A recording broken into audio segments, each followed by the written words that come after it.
Good morning, brilliant people. This is Jobert Bragazi, and welcome to Jobert Talks.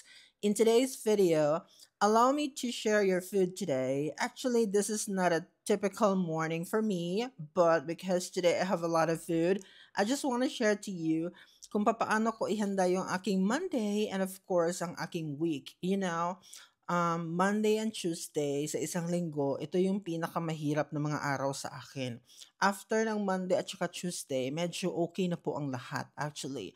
Kaya mahirap sa aking makabuo ng video sa gabi right after my day sa Monday at saka sa Tuesday.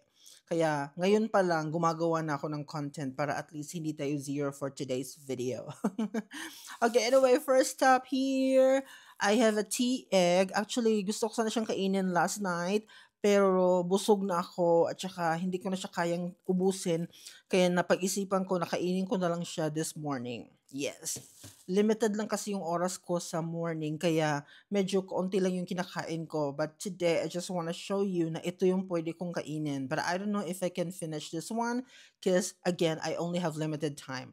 I also have here one banana, but if I need more, meron pa akong marami doon. But this one is an example na uubusin ko siya kasi already na po siyang kainin talaga. And aside from the tea egg and the banana, I also have here, yan, isang bread. Ibang klase ito. This is, I think, 25 NT. And ito yung pinaka-favorite ko hito na food, I mean, na bread. It's like 6 NT lang po ito. Ito yung lalagyan ko siya ng peanut butter, for example, or anything na gusto kong ilagay. But usually, yung peanut butter ko yung nilalagay ko dyan. So, meron talaga akong ganito na bread every day kasi nasasarapan ako. And then, I also have here a cup of coffee, of course, para naman gumising yung kaluluwa natin, para magkaroon tayo ng energy sa morning na ito. So, I also need to have a coffee. Hindi talaga pwedeng mawala yung coffee, mga dear. Meron talaga ako yan every morning. And the last one that I'm going to show you, actually naging favorite ko na siya. Itong dragon fruit. Naging favorite ko talaga siya nung na-try ko siya one time.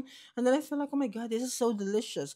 And last night kasi nung nagpunta ako sa PX Mart, naikwento ko sa inyo ito sa Blue app. Nakita ko 'tong 19 NT lang siya kasi hindi siya masyadong fresh talaga sa personal. Pero sabi ko, kung titingnan niyo nakakain pa talaga siya. Hindi na siya masyadong fresh pero buo pa talaga siya, pulido pa. Kahit na pisil-pisilin mo siya, buong-buo pa talaga siya, no walang defect. So sabi ko, bili ako ng marami. Ayan, so marami ako nito sa ref actually. So pwede akong kumain this morning or pwede pa rin akong kumain later after my work. Ayan. So dami nating pagkain sa table. In fact, I also have here guava. Ayan. Ito yung life pag ikaw lang mag-isa, dear. Wala kasing ibang kakain sa mga pagkain mo. Ang dami kong pagkain dito actually na walang kumakain kasi ako lang naman mag-isa, 'di ba? Unlike yung nasa Philippines ka na magagalit ka rin kasi, "Saan dito yung ano ko? Bakit nawala na?"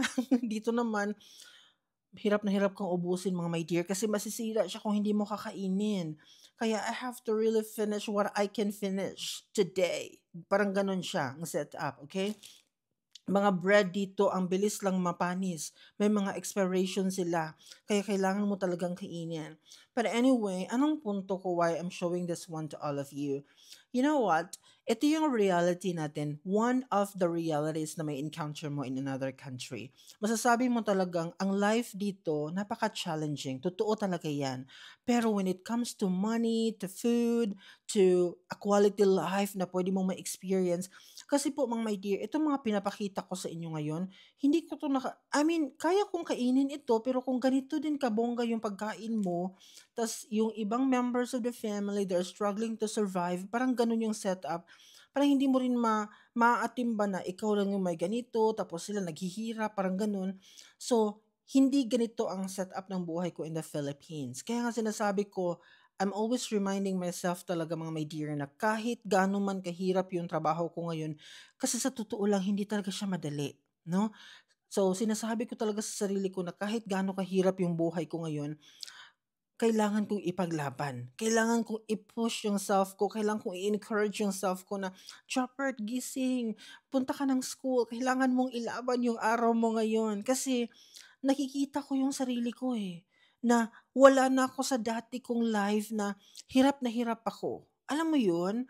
Ngayon kasi sa panahon, sa aking sitwasyon ngayon kasi, lahat ng gusto kong kainin, mga my dear, lahat ng gusto kong ma-achieve, lahat ng gusto kong gawin actually, na-afford ko siya, nagagawa ko siya, hindi ko kailangang ipagpaliban. No, itong mga pagkain na 'to, these are some of the common foods na gusto kong kainin. But I can afford to buy yung mga social na pagkain or whatsoever na nakikita niyo sa social media. Pero so far kasi sa akin ito lang yung gusto ko. Enough na ito para sa akin. So I'm so grateful talaga kahit na hindi masyadong gano'n ka-okey yung sitwasyon, kahit na napakahirap ng buhay dito sa another country, patuloy po ako magpapasalamat at kahit hindi man ganito yung buhay ninyo, as long as you have your work every day, nagkakaroon tayo ng magandang pangangatawan, we are able to like work and function kung ano yung trabaho natin ngayon, we should be grateful to the Lord talaga, mga my dear. Ako, yun ang ginagawa ko talaga every morning. Pag gising sa umaga, I should say thank you to the Lord for another beautiful day na ibinigay niya sa akin. Healthy body, able to work, and able to do everything and function kung ano yung kailangan kong ipaglaban for today. So, ganun lang mga my dear, no? We should be grateful all the time. Gusto ko lang simulan yung week natin na full of positivity and dapat nakakonect tayo sa Panginoon all the time. Siya lang yung dapat nating kapitan sa lahat ng pagkakataon. So hopefully, may natutunan kayo sa ating conversation today. This is just a simple thing for me to say everything about you, kung ano yung mga nararanasan ko ngayon in another country to inspire you na kailangan yung mangarap and you can be one of us here in Taiwan or any countries in the world. So that would be all for today because it's already time for me to finish this one, everything, and then go to school later. Bye bye.